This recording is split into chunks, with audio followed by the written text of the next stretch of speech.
Good evening, everybody. We apologize for being a little late, but we're going to go on. Can you please stand for the pledge?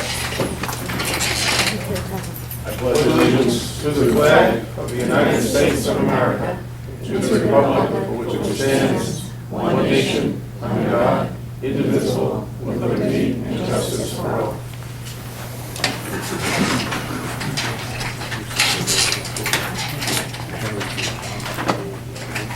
First item on our agenda tonight is Superintendent's Report. Dr. Shartner. Thank you. Start with the recess survey results. We had 138 people respond. This was sent to next year's kindergarten through 5th grade, so not the current 5th grade parents.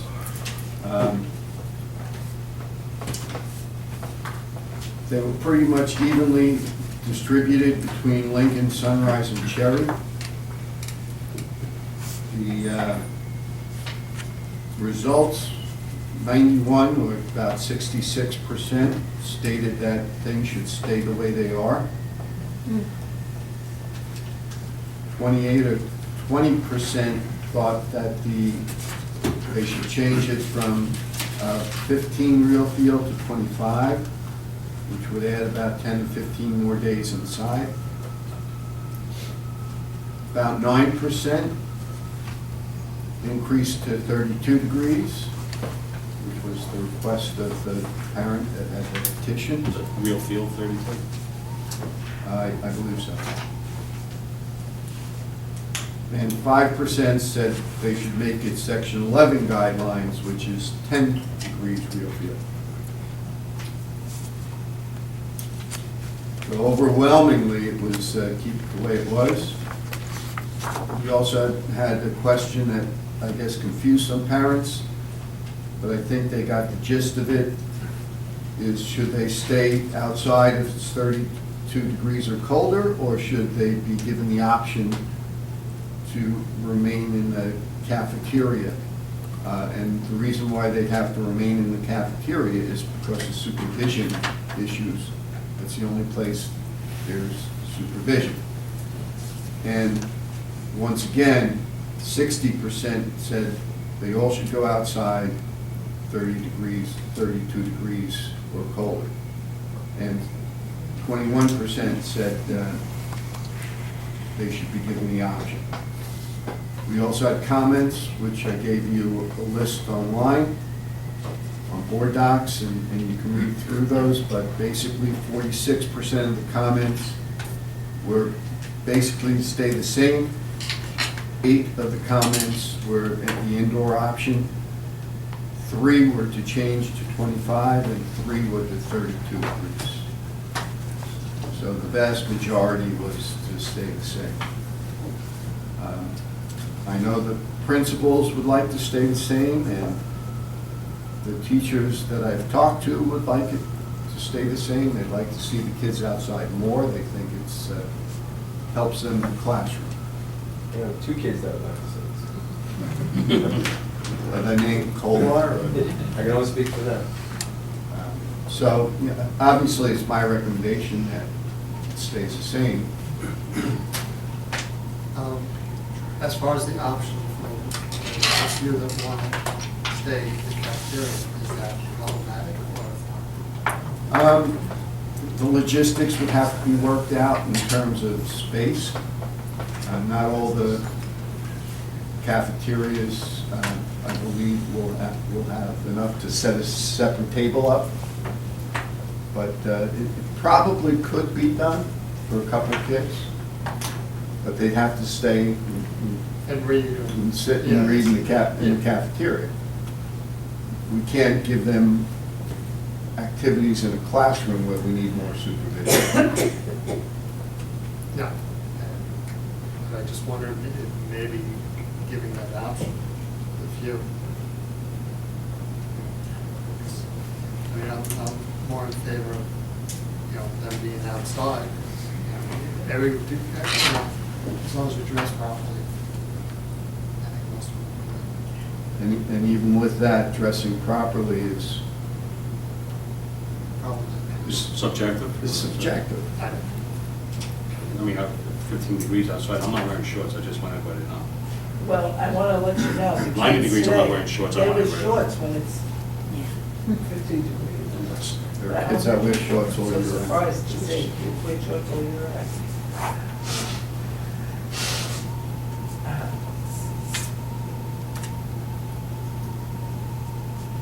So I don't know if the board wants to digest it and discuss Do you further. want to discuss it? What about? I would digest, I would like to maybe discuss the option of the ones that want to stay in. Maybe have a Can't stay. quick meeting with the principals to, See if it's Yes, feasible. see if it's feasible.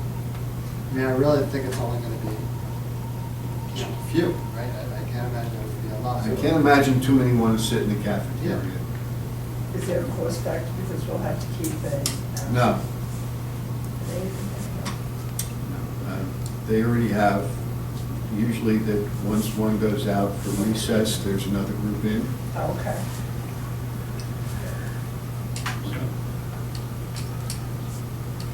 I would like to meet, can we meet with all principals? I think that would be I cool. can tell them to come at 7:45. The 11th. So what would you say then? 11th is crazy. No, it happens in September, October. Yeah. So, when would that We'll do it, we'll do it when we have the dinner, August. Okay. At a certain temperature, they would be able to stay in? Certain- No, I think. 32 or below. 32, then they'll have that option. Yeah. And sit in. I think it'd be the difficult, cafeteria. because some days you'll have kids, I want to stay in, and then. Yeah, but it would be the really, op- it but would the option is fluctuate. staying and sitting at a table. You know, that's not. Yeah, the option's the option. You know what I Yeah, mean? it's not to stay around and, It's a static option. It's not gonna change regardless. and it meets the needs of the few parents that are concerned about the temperature, at least gives them the option. Mhm.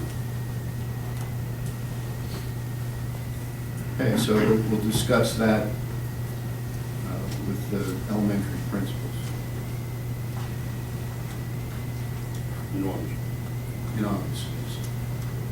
Next is the We Future Cycle program, which we have an appointment with Anna Giordano on June 10th, next week.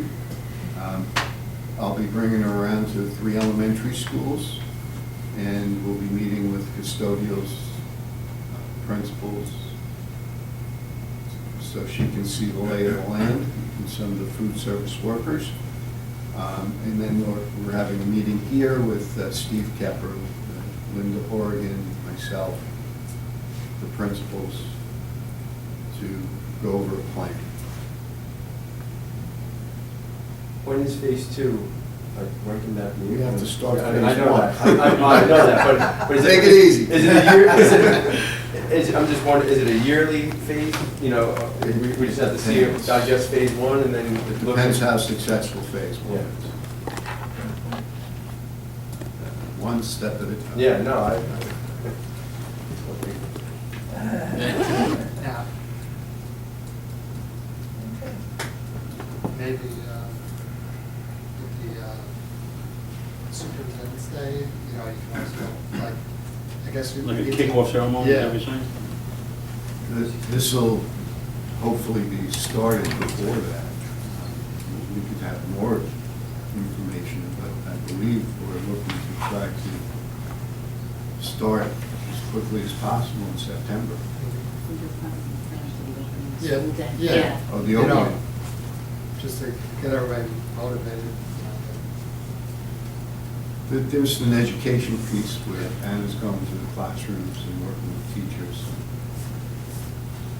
Realizing too, we gotta walk before we run. Just the thought might be kind of like a green race to the top between the 3 schools to see who can avoid, you know, kind of similar to Frost Who's Valley. recycled the most? Green Kill, you know, based on Right. volume or weight, which school can recycle the most and some type of benefit, you know. Extra day. Maybe. You have to take a test, whoever gets the most garbage, you get, Yeah, you get to opt out. you get the opt out. Yeah, out that is fine. Yes, we should sign up the test. That ends my report. Thank you, Dr. Schwab. Next item on the agenda tonight is Board of Veterans discussion. We have a couple of things. The first item up there is the girls' locker room and storage. It's a new facility. There have been some questions from some community members about it. I think Carl sent an email to the board about, he had a community member ask him about it.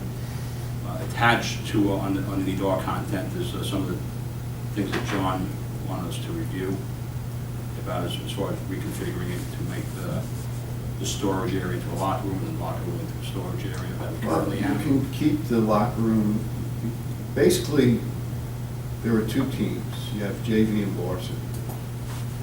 So you can have a separate space for a second team and keep that other as a space. Initially, that was just designed as a place to put their backpacks, and it wasn't meant for changing. But you could certainly I think it work would, that in. according to John's notes, that if you do convert that space off to the left of it, Mhm. they would have to enter through from outside to the locker room, because we can't cut it, we can't put it. No, they can enter the lock, we'd have to put a wall up, Mhm. and we'd have to have some HVAC to get some heat and some airflow in there. They don't have direct access to the bathroom. Right. They would have to go Walk outside outside. and in to the bathroom. But there's some bullet points that John gave us to Mhm. review, so.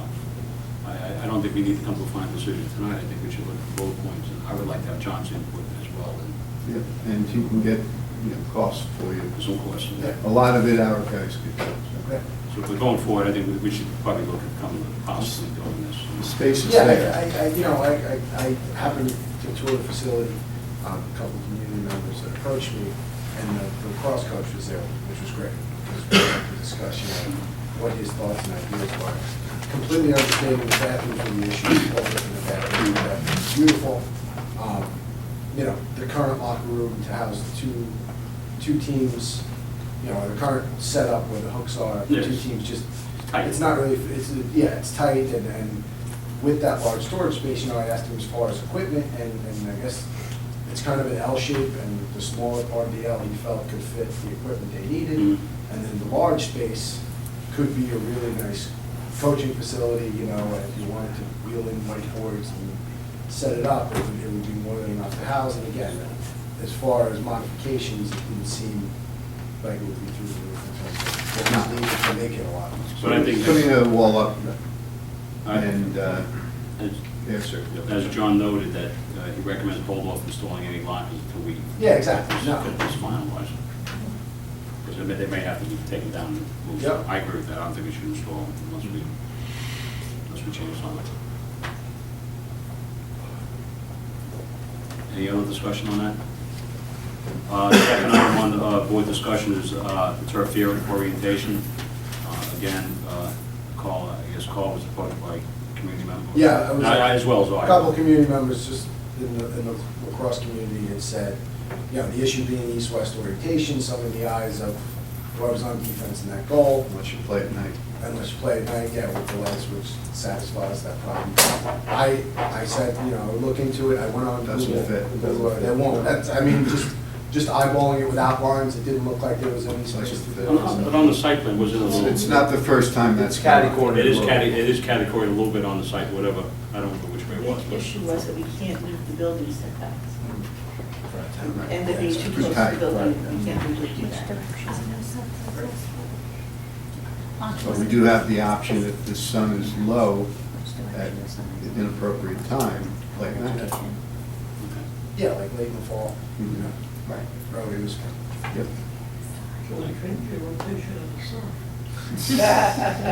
We've tried it. I think Elon Musk is working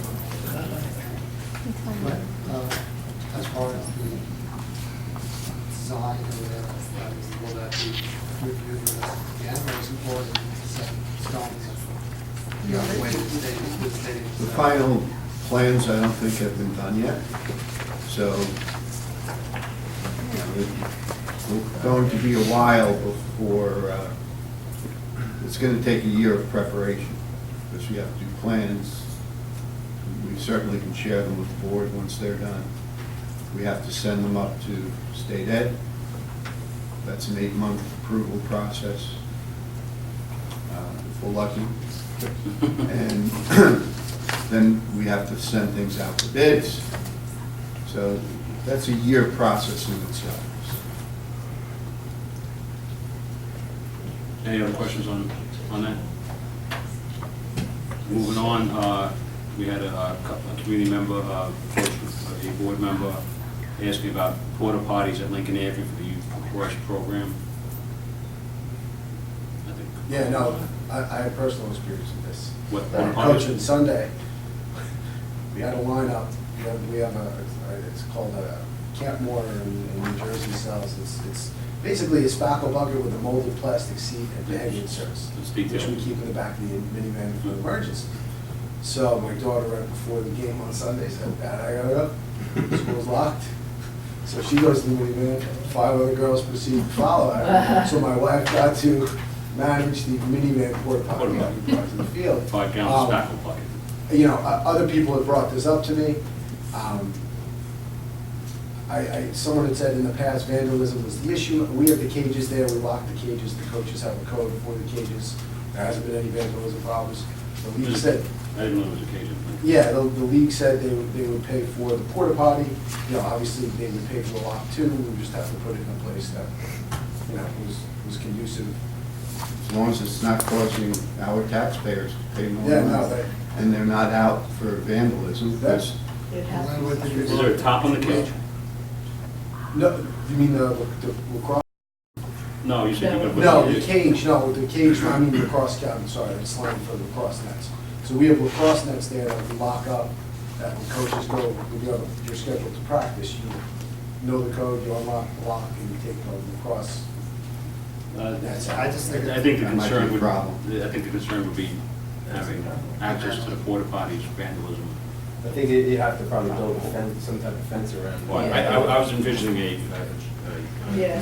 Really? I mean, East Iceland has it, Smithtown, I mean, all the other I schools can't, that we have you compete checked at what the have. vandalism has been to the porta potties?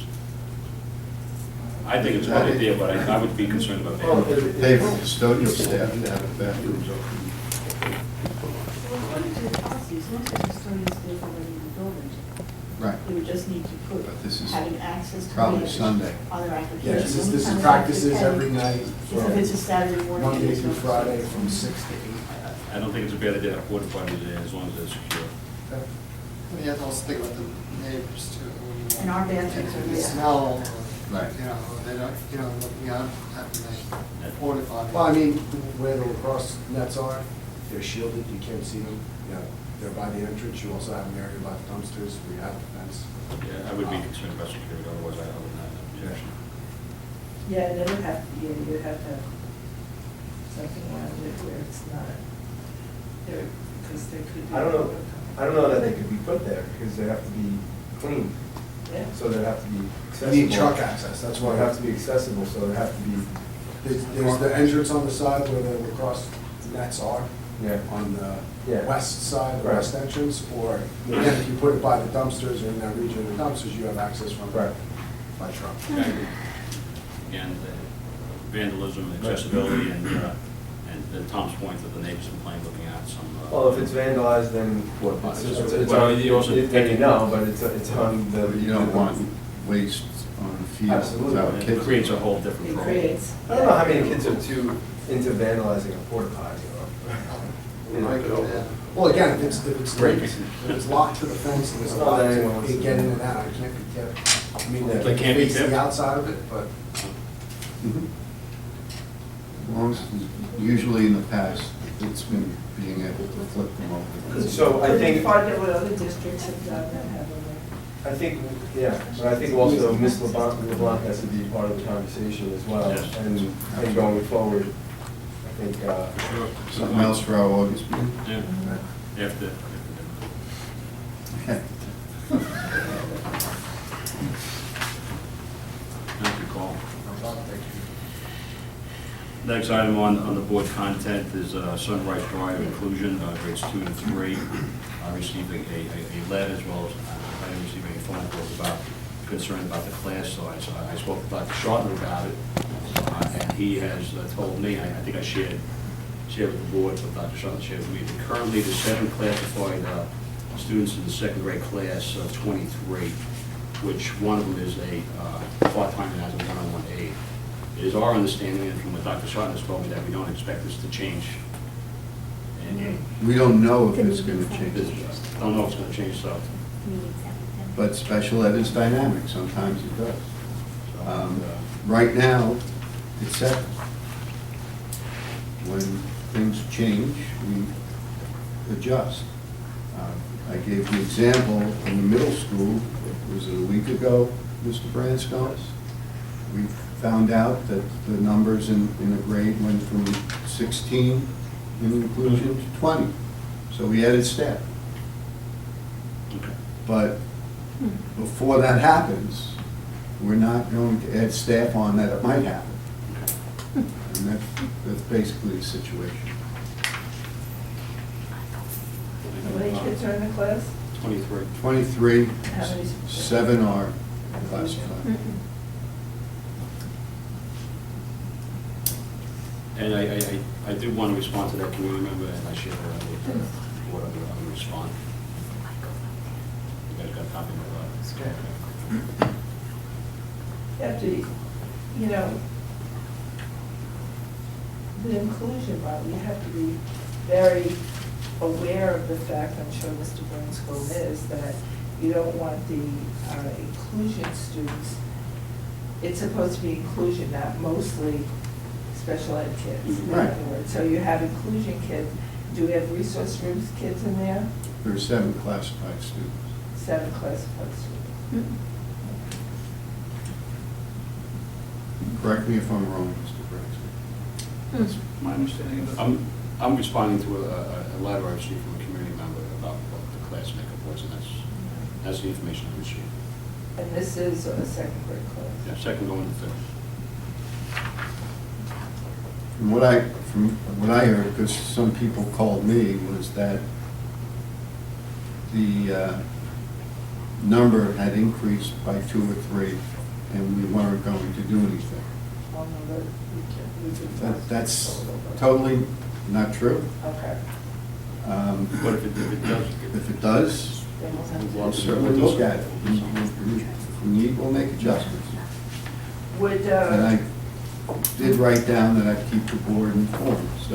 if that happened, would we have 2 inclusion courses, of course? That's correct. Okay.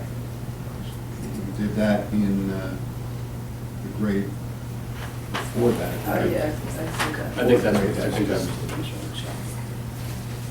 Okay. Any other board members have questions on that? And we've always done that. Any other board members? Okay, next item on the board discussion, New York State School Board's annual conference, October 18th and 20th. Norm is a voting delegate. So, and as well as, huh? It's in New York City. Yeah, same place. Charity? Yes, same place. It's a Same place, yes. very good conference. If anybody's interested, it fills up. It's unfortunate that it's like Sunday through Tuesday. It really is. It's a very good, it's an excellent conference. Friday, Saturday, and Sunday. It's actually, yeah, well, last year was up in, I think, Syracuse. No, this was New York City. the It's year not, before. it's not even, it's the fact that it's not over a weekend, it used to be over a weekend. Anyway, I would like to attend with the board's approval, myself and Mr. Devon and anyone else, so. So with the board's That's a great approval, conference. the board's approval. You can cancel by, if reservations are made, you can cancel up to, I believe it's September 18th. So if you Okay. do that sometime. Yeah, I would put that on. 1 year, I think the whole board, which was very, hey? It's, The whole it's, board, it's a- of all the conferences, this is probably one of the better ones, which is all New York State. Mary, you're aware of the price differences? Yes, yes, a different, I saw it today, I You just. have one? I have it at my desk, yes. So we have consensus on that? All right. Do we have any other additional items for board discussion? Just on reference to the conference, if I get the things up for vote, I'll share them with everybody so you can make comments on it, so when we go. I'm not voting for being voting for the. Well, you're voting for the New York, the National Suffolk School Board's recommended actions as well as New York State recommended actions. And it's only, it's not something that we recommend to the legislature, it doesn't necessarily mean it happens, there's some stuff that we repeat every year. I had the chance to go to the middle school on last Monday or Tuesday night to see the scholarship awards. High school. High school scholarship award. Amazing amount of awards we give. I understood it was $150,000 in total.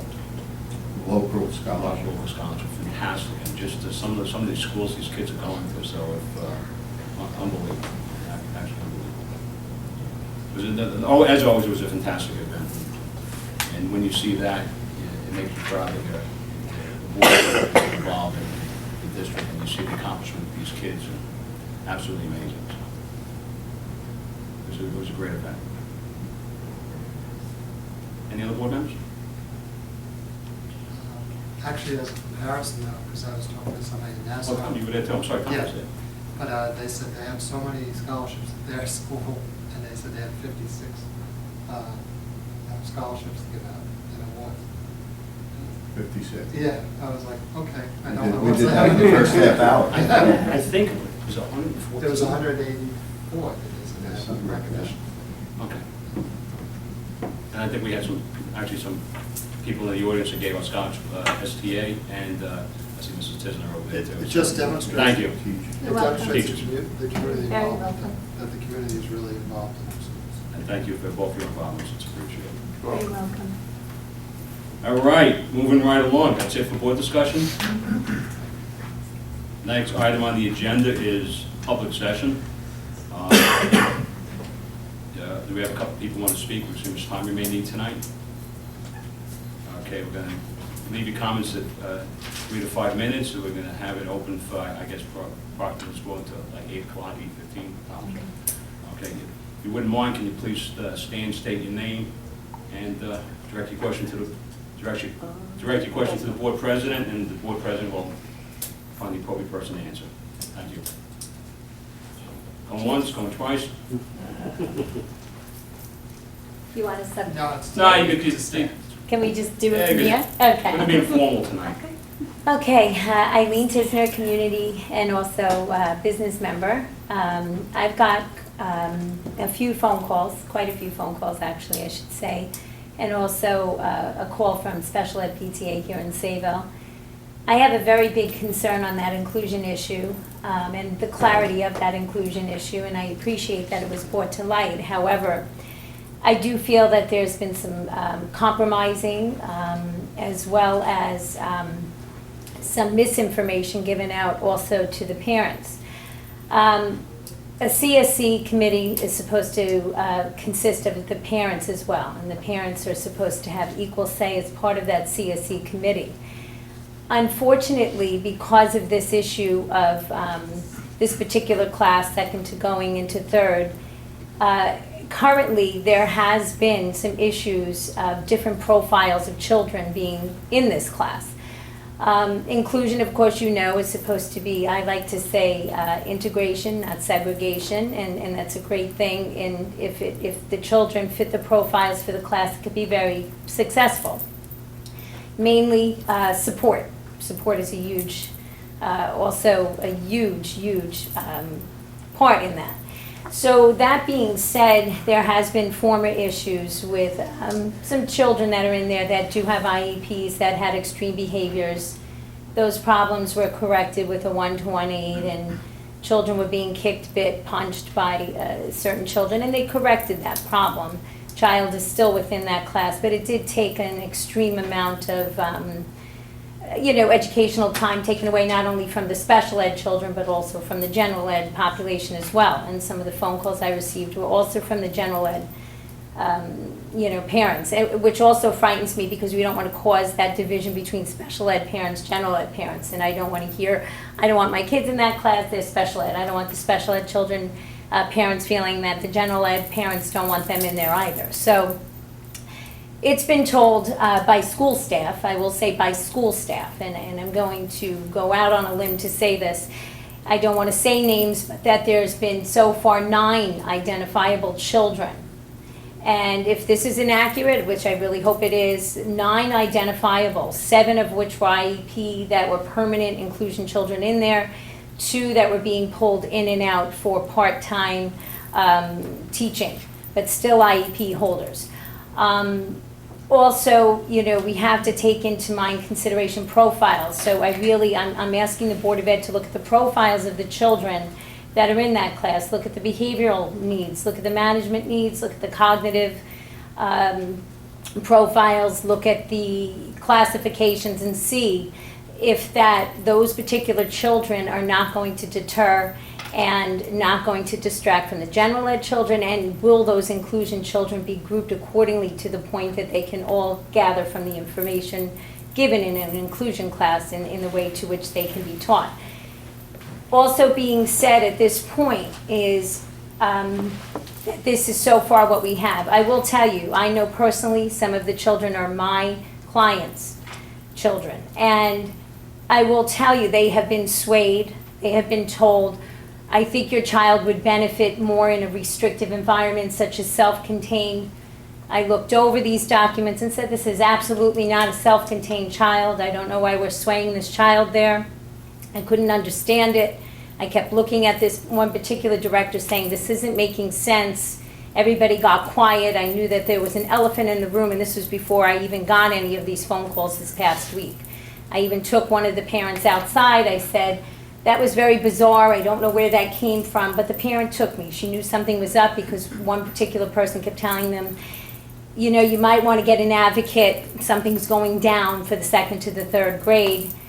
So that was one parent. Then another parent was told, I don't think your child needs inclusion any longer. Why don't we declassify and put them back over to Lincoln? And this child has just started showing some success. The inclusion program was working nicely. Parent didn't understand that. So what I'm really telling the Board of Ed, we have to be very careful that we're looking at the I and IEP individualized.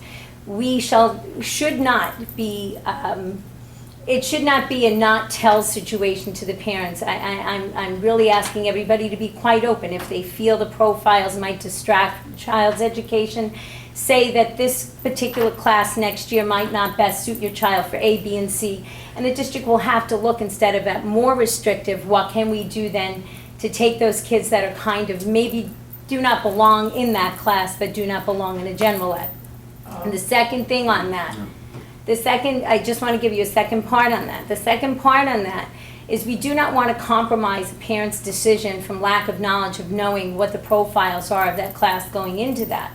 That is key. They are key members. So if they're not privy to the information that that class is getting very high in inclusion children, and that it might distract from their ADHD, their ADD, their dyspraxia, any of their needs, they need to know that. It's not an even ball field if they don't know that. So if they're being swayed to where we're generating the IEP to fit the district's programs, instead of the district program being generated around their individual needs, that's an issue.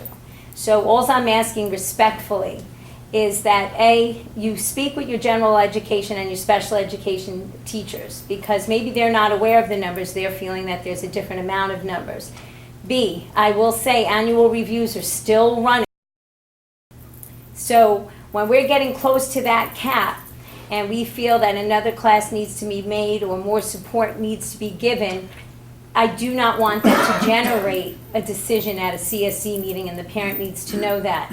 They're being told misinformation or no information, which is even worse. And I don't want them compromised. They need to make that decision. Some of these meetings are going up into the summer, and I know for a fact because I'm sitting in on 2 of them that have been pushed up.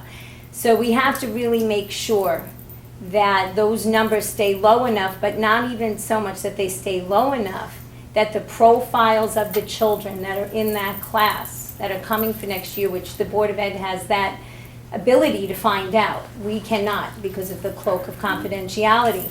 But I really think you need to know the behavioral management needs, the time that those children are being pulled out or pushed in that are part-time in there. We need to know, are they being pulled out or pushed out in a time that the special ed teacher is there or not there? We need to know the cognitive values. We need to know, basically, that class, everybody's getting the same learning experience, whether it's general ed or special ed. And we also need to know that we cannot compromise the parent's decision or sway them without their knowledge of why we're swaying them to an inappropriate or a more restrictive environment, or quite the opposite, declassifying them, saying they're fine now, they can go back to their home school. It's not appropriate.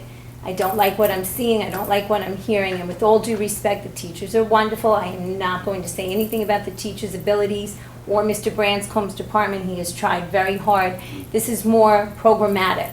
And I really think that I just hope when Mr. Branscombe, if he says, you know what, I reviewed this, I think we need more support, I think we need another class, I think we need another aide, I really hope everybody listens. But in the meantime, I hope the Board of Ed really looks into that class, that second to third, because it's been an issue for 2 years in that class.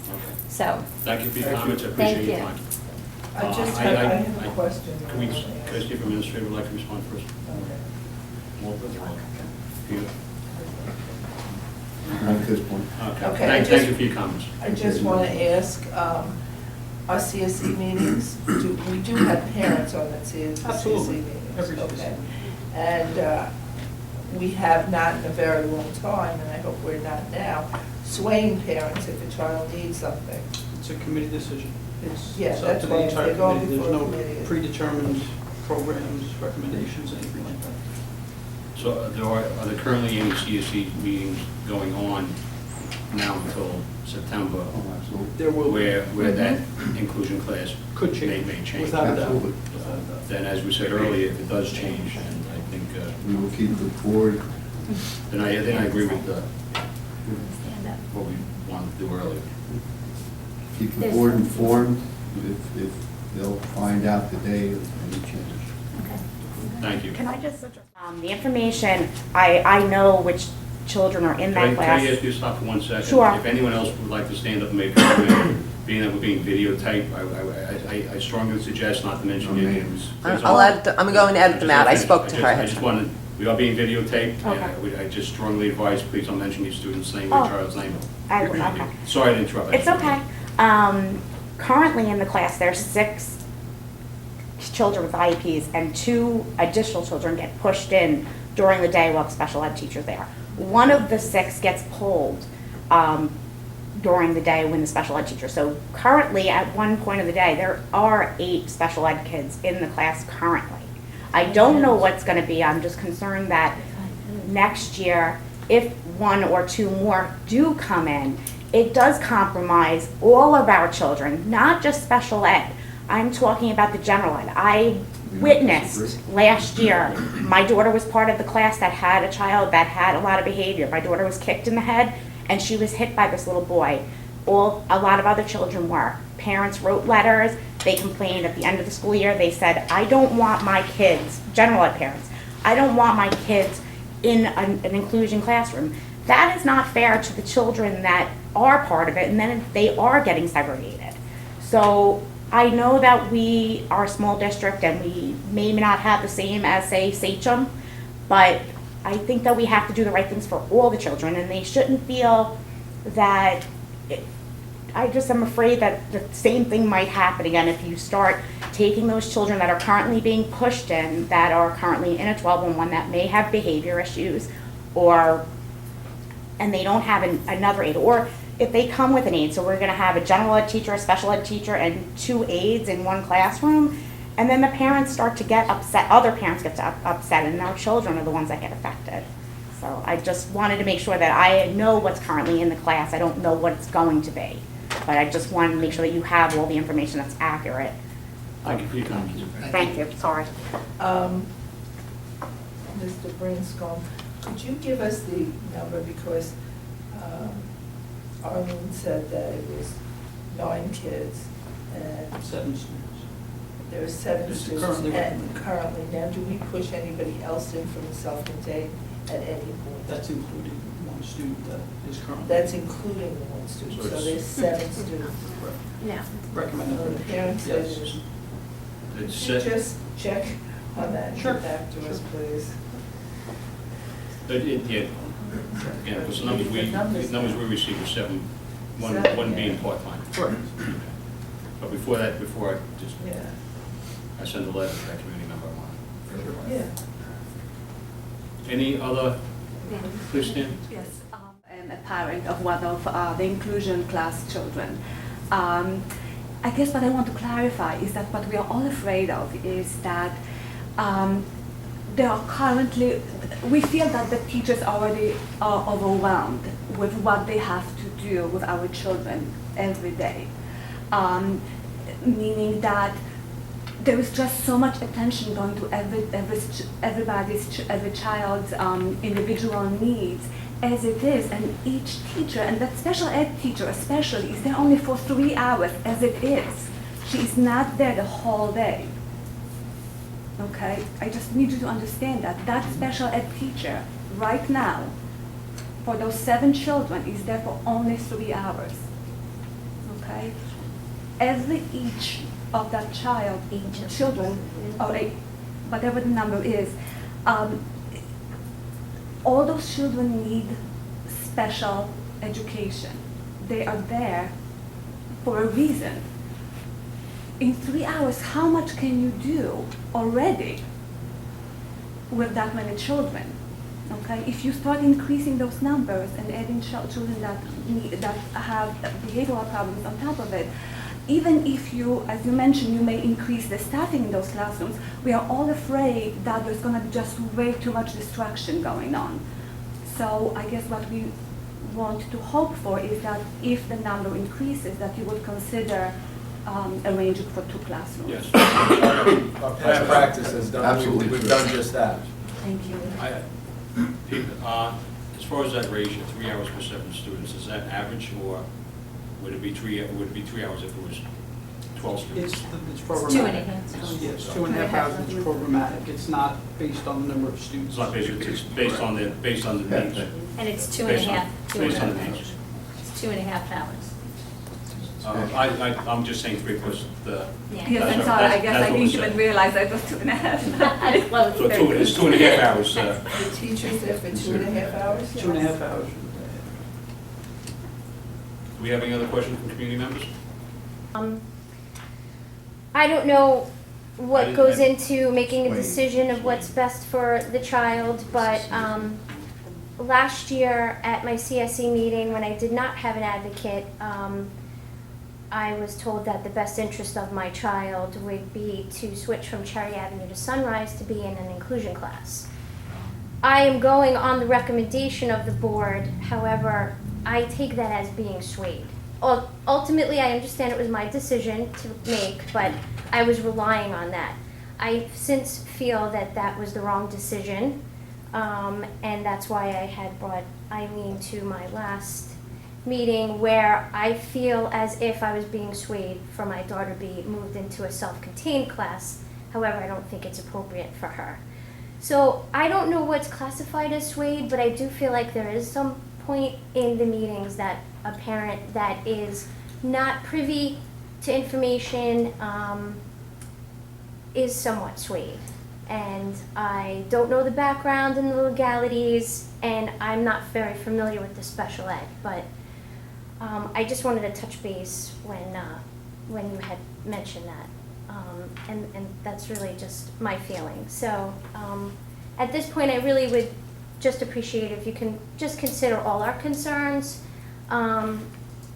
because I feel that with the change this year, with my daughter going to Cherry, and then the changes with the teachers in the class, I don't feel like the attention to our children was made, I guess. The board might not know, they have 3 teachers. Yes, they had 3 teachers In 1 year. this year in the one class. For special. 3 teachers. Yes, her teacher went out on leave, then there was a leave I'm replacement. sorry, you just confused me a little bit.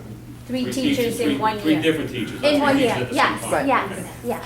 So I Is feel this- is this- One was there for about 8 to 10 days? Yeah, okay, thank you. I feel the inconsistency played, yes, was also a big part. So my daughter still hasn't gotten over from switching to from Cherry to Sunrise, and I feel that the recommendation of the self-contained, although I refused it, she didn't get the full chance that she needed in the inclusion class. So keeping the numbers low in an inclusion class, I feel would be beneficial for all the children, including mine. Again, thank you. Thanks. Any other community member? We almost have the complete row. Your turn. Go for it. All right. You're My a good son man. is also in that class. Everybody is And I actually friendly. had the opposite, where they wanted to declassify him and send him, when I first spoke to the special ed teacher, and she told me what was gonna happen at the CSE meeting, I didn't have his test results. When I got them, they weren't that good. So I'm like, I wonder why you wanna get him out of that class and move him back. I fought for him, we kept him inclusion for another year. I also have another issue that's not related to splitting the classes, but he's now been in Sunrise since kindergarten. When the time comes that he is declassified and they want to move him out, they now want to take him out and send him to his home school. To me, Sunrise is his home school. I'm just wondering why that's a district policy, that a child, after he's established there, and he's had all his time, he has his friends, he has a lot of speech issues, he's not outgoing, that he would have to be pulled and sent to a new school and like start all over again. We haven't asked for it. Okay. Dr. Schwartz going to answer your question. We have kept students in the school. However, the piece that you'll have to deal with is once special ed is gone, so is the transportation. I actually drive him now. Yeah. I don't use the bus. So if And I that have, were the case, we have kept. oh, okay. Parents 'Cause haven't that been was- told that. No, that's I'm another sorry? thing. People haven't been told that. They haven't been told and that. I think what happens is a lot of parents talk to each other, and there was a boy who was in their class that, oh, he doesn't need it anymore, he was shipped to Lincoln. You know, there's a lot of things that we don't know as parents, and you kind of go into your meeting a little bit scared and intimidated, and you're fighting for your child. You know, I know that my son improved greatly between last year and this year. I don't think he's quite come far enough, but this year he would come home with homework, and he wouldn't know how to do it. And as you know, Common Core is foreign to us. And I'd say, well, I don't really know how to do this. You know, did the teacher go? No, either he was out at speech when it was being taught, or I'd say, well, did your special, I used her name, did your teacher help you? And he's like, no, she kind of gives me instruction, and he goes back to his seat, and if she tells him, if you need help, come over. But being that he does have a less, he's not outgoing enough to go up and help. So I feel he kind of fell between the cracks this year. He was kind of under the radar. He was like that borderline kid. And he suffered because of it, because once his testing came around, that was, yes, he wasn't really, I don't think that she's in there, there's not enough time with the special ed teacher for the amount of kids for him to have gotten the personal attention that he needed to really understand what's going on. And you could see him slipping back over the course of the year, so that's my story. Good, thank you. You're welcome. Next. We're gonna take. You're good. We're gonna take one more. I said we're gonna go to 8:15, so we're gonna take one more. Is there anybody else? Can I say one more thing? To follow up on that, I guess basically, we would appreciate if the board members would maybe observe the class this year and then follow up with observation if the program does not change for next year. We're just requesting that. It's a third grade class.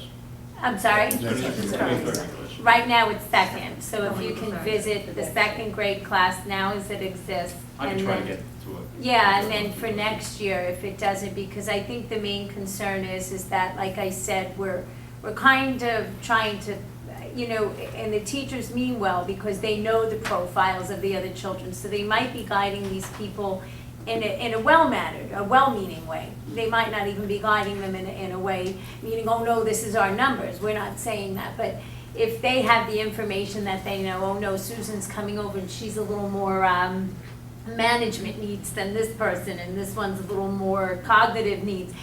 So they have that knowledge, and because we have to go behind that cloak of confidentiality where they can't expose that, that team already pretty much knows. So when they're telling the parents ahead of time who don't even have the documents yet, that we know what's going to happen and, you know, we're gonna be declassifying your child. There's no such thing as a pre-CSE meeting. You're not allowed to have that according to New York State regulations. Those decisions are not to be made before that CSE meeting. And if there's any pertinent information, they don't have to identify the child. They can say, we have some concerns with the profiles of the kids next year. This is why we might be steering you this way or this. Or they might have to play with it all together and say, you know what, maybe not inclusion, maybe we'll put them in a mainstream with a 1-to-1 aid and give them resource room.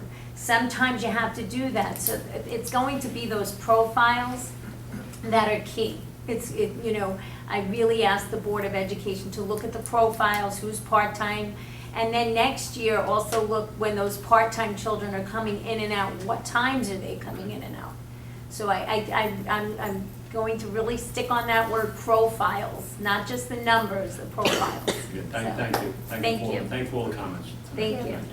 We're gonna, unless there's any other further, we're gonna move on, since we're past our time, we're gonna move on to our regular board meeting. We're gonna go to 9-1 to 9-3. I think that, I'm sorry, I got 7-1 and 7-2. I need a motion. Motion. Second. Discussion? All those in favor? That was not present. Okay, no more than 6-0. Regular not present. New business other, 9-1 to 9. At 8 was, there was. No, there's nothing on the new business personnel. I would like to move 9-1 to 9-3. I need a motion, please. What was that? Second? Discussion? Discussion? You raised your hand. No discussion? Okay, no discussion. All those in favor? Motion carried 6-0, I guess. I need a motion to adjourn to executive session to discuss particular personnel. Second? Thank you. Have a great evening, everybody. Thank you.